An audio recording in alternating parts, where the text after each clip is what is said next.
Ассалаумағалейкум баршаңа. Бүгінгі видеода свечаны мультиметрді пайдаланып қалай тексеруге болатындығын көрсете кетем. Бәлкім керек болар. Мультиметр. Алдымен мультиметрді 20 килоомға, яғни 20 к осыған қойып аламыз. Кейін мінеке свечаның екі басына тигіземіз. Бір басына осылай ұстап, екіншісін ішіндегі электродқа тигіземіз. 5-те 11 килоом. 5-те 10, 11, 10 килоом. Бұл свечаның жарамдылығын, яғни әлде де пайдалануға болатындығын көрсетеді. Жалпы 2 килоомнан 2,5 килоомнан 7 килоомға дейін свеча жарамды екенін көрсетеді. Енді свечаны салған кезде барлығы 1 килоомда осылай көрсетіп тұру керек. 4 свеча, 6 свеча салсаңыз, осындай мысалы 5-11 ме, барлығы 5-11 көрсетіп тұру керек. Қатты айырмашылық болмау керек. Сонда автокөлік жақсы жұмыс жасайды. Тағы бір айта кететін жайт, бауырлар, міне мынандай термоусадка. Осы термоусадка электроэнергия магазиндерінде сатылады.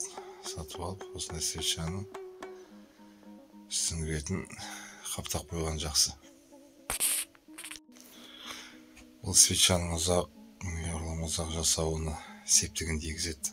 Олар осылай кигізіп, кез келген қыздыратын кез келген дүниемен қыздырсаңыз, термоусадка яғни сығып қалады. Ысытқаннан осылай сығып тастайды, сырты.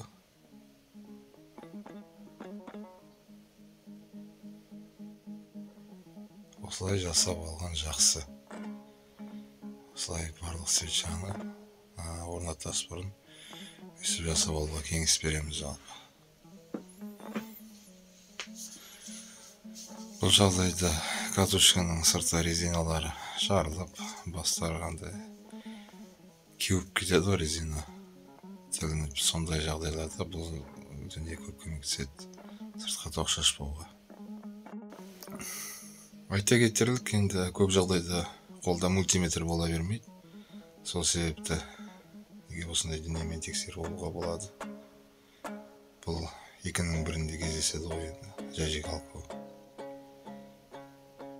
Мен өзім қолдан жасап алғам, ыңғайлы қалыпты. Андай сымым жалғап, өзінің сымы да жетеді жалпы. Өсіп бір басына бекітіп, сыртқы қабына теміріне артын тегізіп тұрып, астыңғы бөлігіндегі темірді тегізіп тұрып, батырмасын басып қараймыз.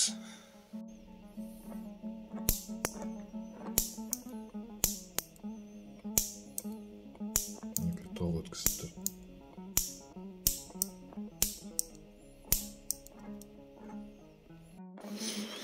Мінеке бауырлар, осылайда жалпы тексеріп алуға болады. Енді бір қараға жетіп алуға тексеріп, тол өткізетіндігі жарамды екенін.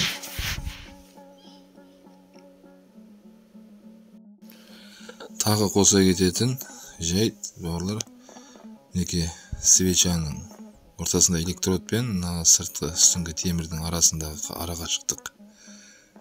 Инжекторлы көліктерге салатын свечада 1 немесе 1,3 миллиметр болу керек арақашықтық.